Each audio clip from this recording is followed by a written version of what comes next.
북한 문제와 한반도 외교안보 뉴스를 심층 분석하는 한반도 리뷰 시간입니다. 한국국방연구원 안보전략센터장이신 이호령 박사와 함께 자세히 알아보는 시간 마련했습니다. 어서 오십시오. 네, 지금 북러 정상회담이 임박했다는 관측이 나오고 있습니다. 언제쯤 열리겠습니까? 지금 여러 가지 외신이라든지 또 우리 또 대통령실에서 밝힌 이런 일정을 종합해 보면 다음 주인 18일, 19일에 개최가 될 예정이라는 쪽으로 소식들이 모아지고 있죠. 네, 김정은 위원장과 푸틴 대통령 이번에 만나면 벌써 세 번째 만남이지 않습니까? 어떤 의미가 있겠습니까? 보면은 첫 번째 만남이 2019년 하노이 회담 결렬 이후에 첫 번째 만났었던 거죠. 그때의 2019년 4월의 첫 번째 정상회담은 굉장히 북측이 굉장히 열세의 입장에서 만났던 어떤 북측이 굉장히 조급해서 만났던 그런 북러 간의 정상회담이었다면 두 번째 정상회담은 다들 아시다시피 작년 9월에 보스토친이 우주기지에서 만난 정상회담이 있었고 그리고 나서 지금 얼마 안 있어서 세 번째 정상회담이 이번 달 안에 개최될 예정인 거죠. 네, 또 북한과 러시아의 역사적 관계부터 짧게 한번 또 정리를 해볼까요? 중국과 북한은 혈맹 관계인데 러시아와는 그렇지 않다는 말이죠. 근데 지금 공산주의가 붕괴하면서 사이가 좀 멀어졌는데 5, 60년대 때로 다시 돌아갈 수 있을까요? 북러 관계가? 지금 보면 굉장히 북한은 앞서 그 방송에서 나온 그것처럼 굉장히 이전과는 다른 새로운 전략적인 관계다. 100년을 내다보는 그러한 관계로 발전할 것이다. 라고 굉장히 강조를 하고 있는데 그렇다면 이전에 그 50년대, 60년대로 돌아갈 만큼 위기 시에 자동 군사적으로 개입할 수 있는 이전에 62년에 갖고 있었던 그런 우호 조약까지 발전할 것인가라고 질문을 던져볼 수가 있다면 그렇지는 않다라고 보여져요. 푸틴 대통령이 첫 번째 북한을 방문을 했던 게 2000년이었는데 2000년에 보면 그동안에 이 이전의 우호 조약이 우리 간의 한러 간의 수교가 된 이후에 96년에 폐기가 되면서 북러 관계가 소원해지자 푸틴 대통령이 2000년에 방북을 해서 새로운 우호 공동 성명을 발표를 하는 거죠. 그러면 거기에서 주요 내용을 보면은 그런 위기 상황이 발전을 하게 된다면 상호 연락을 한다, 접촉을 한다라는 쪽으로 포인트를 뒀고 어디에 더 중점이 두어져 있었냐면 경제 협력 부분에 더 포커스가 맞춰져 있었다라는 점을 볼 수가 있고요. 그리고 왜 러시아가 아무리 북한 간에 이러한 그 군사적인 부분이라든지 협력 부분에 수위를 조절할 수밖에 없냐라면 러시아 입장에서는 이 북한보다는 더 중요한 게 서유럽인 거죠. 그래서 특히 나토 확장의 문제에 대해서 더 포커스를 두고 있기 때문에 러시아가 이런 상황에서 50년대, 60년대로 돌아가기에는 굉장히 어려운 조건이다라고 볼 수가 있겠죠. 네, 말씀하신 대로 푸틴 러시아 대통령이 북한을 찾는 거는 24년 만입니다. 24년 전에는 이제 김정일과 공동선언을 채택을 했는데 이번에도 공동선언을 채택할까요? 어떤 내용이 담기겠습니까? 채택한다면? 아무래도 보면은 그 외무상이 올 1월에 방러를 했었죠. 최선희 외무상이 방러를 하고 그리고 나서 3월에 러시아에서 방북을 하면서 아마 조율이 일정 정도는 다 된 것 같아요. 그러면서 그때 최선희 외무상이 방러를 하고 나서 그 발표한 내용 중에 어떤 부분이 있냐면 새로운 법률 기반 하에 북한과 러시아가 새로운 관계로 발전하겠다라는 부분을 강조를 하고 있어요. 그렇다면 그 점에 좀 초점을 맞춰본다면 2000년의 그런 공동선언보다는 조금 더 발전된 내용이 담겨져 있지 않겠느냐. 그리고 내용과 관련돼서도 2000년에 주로 공동선언이 경제협력 부분에 더 포커스를 뒀다면 지금 보면 북한 같은 경우에는 굉장히 새로운 전략적 관계로 발전했다라는 점을 강조하고 있는 만큼 북한식의 어떻게 보면 포괄적 전략적 그런 공동선언의 내용을 다루고 있지 않을까라는 생각이 듭니다. 네, 그런데 지금 24년 전에 공동선언을 할 때와는 달리 지금 국제정세가 굉장히 많이 변화되고 있습니다. 과거와 현재 어떤 점이 다르고 또 이 시기에 북러가 이렇게 밀착하는 이유가 뭔지 좀 짚어주시죠.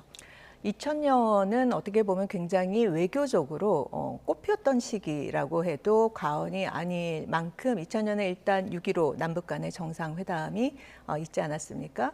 그러고 나서 7월에 어떻게 보면은 그동안에 북러 간에 소원했던 관계를 푸틴이 방북함으로 인해서 북한과 러시아 간의 관계 부분이 좀 개선이 되어졌고, 그리고 이어서 10월에 또 조명록이 방미를 함으로 인해서 그때 북미 간의 공동 커뮤니케가 발표가 됐었죠. 그리고 나서 올브라이트가 또 답방으로 국무장관이 또 방북을 했던 시기일 만큼 그 당시 2000년은 굉장히 외교적으로 봤을 때 한반도에서 굉장히 대화와 평화의 국면으로 가던 시기였다라고 볼 수가 있는데, 여기서 또 우리가 하나 간과하지 말아야 될 점은 뭐냐면, 그렇게 대외적으로는 굉장히 외교적으로 평화와 외교를 이야기를 했지만 그 내면에서는 2000년에 어떤 일이 있었냐면 또 칸을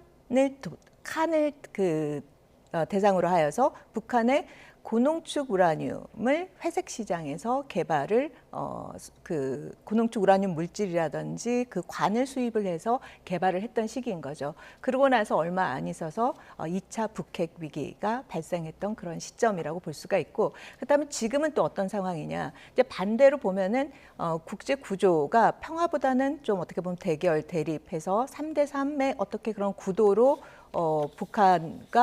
북한이 가져가는 그런 구도하에서 지금 러시아와 정상회담이 이루어지는 국면이라고 볼 수가 있겠죠. 네, 그런가 하면 북중 관계는 좀 이상 기류가 감지되고 있는 것 같습니다. 뭐 발자국 동판이 사라졌다라든가 아니면은 한일중 정상회의 공동선언에서 한반도 비핵화가 거론되기도 했더니 북한이 반발을 했습니다. 북중 관계가 냉랭해졌다는 분석이 나오고 있는데 어떻게 보십니까? 중국 입장에서 지금의 그런 구도를 봤을 때 북한이 주장하는 그런 북중러의 3자의 협력 관계, 뭐 전략적 관계를 강조하면 강조할수록 가장 큰 피해를 보는 것이 중국이라고 볼 수가 있어요. 그런 측면에서 중국 입장에서는 그러한 전략적인 셈법을 고려를 해본다면 오히려 거리를 두는 것이 중국 입장에서는 이익을 더 구체화할 수 있다라고 볼 수가 있고, 또 공교롭게도 지금 18일에는 우리가 한중일 3자 회담이 있고 나서 한중 간의 정상회담 후에 우리가 외교 안보 전략 대화를 또 격상시키지 않았습니까? 그러한 대화가 18일 날 또 개최되는 만큼 어떻게 보면 중국은 중국 입장에서 한반도 상황과 또 한중 관계의 그러한 발전을 잡는 어떻게 보면은 또 호기로 활용을 하고 있다라고도 볼 수가 있겠죠.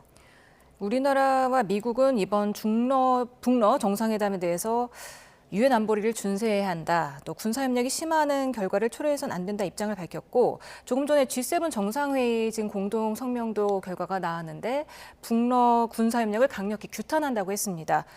아무래도 이번 회담에서는 과거보다는 조금 더 군사협력 가능성이 높아졌겠죠?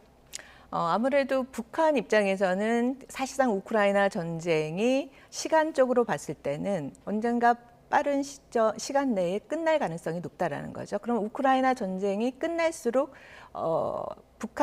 러시아 입장에서는 북한의 어떻게 보면 전략적 가치가 떨어진다라고 볼 수가 있는 거죠. 그런 시간적 측면에서 북한은 정상회담을 통해서 군사적인 협력이라든지 기술 이전이라든지 이런 걸 받고자 하는 그런 욕구가 굉장히 클 것이고, 또 그러한 맥락에서 우리 주변 국가라든지 서방 국가들은 또 G7의 그런 공동 성명을 통해서도 북한과 러시아 간의 군사적인 협력 부분을 굉장히 강력히 규탄을 하고 있는 거죠. 그리고 군사 협력이라는 것은 지금 안보리 대북 제재 결의안에서 하지 못하게 되어 있어요. 그러면 그때 결의안에 찬성표를 던진 게 누구냐? 바로 러시아거든요. 그랬던 러시아가 북러 간의 군사 협력을 한다라는 것은 어떻게 보면 자승자박이라고 볼 수가 있겠죠.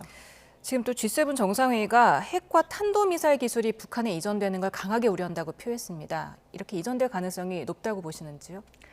북한 입장에서는 사실상 지난번에 2000년의 그런 공동선언에서는 앞서 말씀드렸듯이 경제 분야에서의 협력 부분을 강조를 했고, 이거보다 조금 더 한 단계 나은 그런 공동선언의 내용을 꾸리기 위해서 분명히 군사 부분에 해당되는 영역을 말은 모호하긴 하겠지만 실질적인 그런 부분이 들어가지 않을까라는 우려가 되고 있고요. 앞서 말씀드렸듯이 시간이라는 것이 굉장히 어떻게 보면 북한 입장에선 제한된 그런 시간 내에서의 러시아로부터의 많은 걸 끌어내기 위해서는 사실상 경제보다는 더 방점이 군사나 기술 이전 쪽에 더 방점이 놓일 가능성이 높다라고 보는 거죠. 네, 그렇게 합의를 하더라도 북러가 그 내용을 공개할지는 또 의문입니다. 지금 많은 국제사회가 지켜보고 있기 때문에 공개는 섣불리 하기는 어렵겠죠? 공동선언을 하더라도 굉장히 어떻게 보면 좀 포괄적인 내용 중심으로 할 거고요. 뭐 우주협력이라든지 과학기술 분야라는 그 워딩 중심으로 많은 걸 담을 거고, 그 과학기술 협력 부분을 어느 쪽으로 할 거냐에 대한 부분은 사실상 북한과 러시아만 알겠죠. 그렇죠. 이런 상황에서 또 다음 주 한중 외교안보 전략대회가 열립니다. 아무래도 북한 관련해서 안보 이슈가 중점적으로 다뤄질 것 같은데 어떤 내용이 오갈까요? 우리가 그 전에 보면은 한중 간의 지금 외교 안보 전략 대화가 9년 만에 개최가 되는 건데요. 보면 우리가 FTA 1단계가 사실상이 됐다면 이제 FTA 2단계에 해당되는 내용이 전개가 될 것 같고요. 협상이 진행이 될 것 같고요. 그 FTA 협상의 그런 2단계에 해당되는 거는 경제 말고도 문화, 법률 여러 가지 분야로 이제 확산이 될 뿐만 아니라 또 지금 이 지역의 안정에 대한 불안정에 대한 문제와 관련돼서도 이번에 이제 국방 또 외교와 같이 2+2 회담을 하는 것만큼 지역의 불안정성에 대한 문제도 국방 차원에서 논의가 될 것으로 예상이 되어집니다. 네, 근데 한중 외교안보 전략대화에서 아무래도 북러 간의 군사협력을 견제하는 목소리가 나오기는 어려울 것으로 보인다. 이런 분석이 있던데요. 아무래도 포괄적인 용어로 거기에 대해서는 이야기는 할 거라는 생각이 들어요. 결국에는 북러 간의 군사적인 협력이 강화되면 강화될수록 결국에는 이 지역에 대한 불안정 문제뿐만 아니라 그 전 세계적으로 불안정의 문제를 가중시키겠죠. 그러니까 북러 간의 군사적인 협력이 지속된다라는 것은 반대로 우크라이나 전쟁의 전쟁 지속 능력을 강화시켜 주는데 북한이 기여하는 역할을 하고 있기 때문에 결국에는 한반도의 안정 문제와 국제 안보의 안전의 문제에 대해서 중국도 굉장히 책임 있는 국가이기 때문에 거기에 대해서 한국과 같은 목소리를 내지 않을까라는 생각이 듭니다. 한중 관계는 좀 개선되는 흐름을 보이는 것 같습니다. 근데 중국이 북러의 밀착을 바라보는 속사정이 어떨지도 좀 궁금한데요. 크게 저는 두 가지로 생각이 드는데요.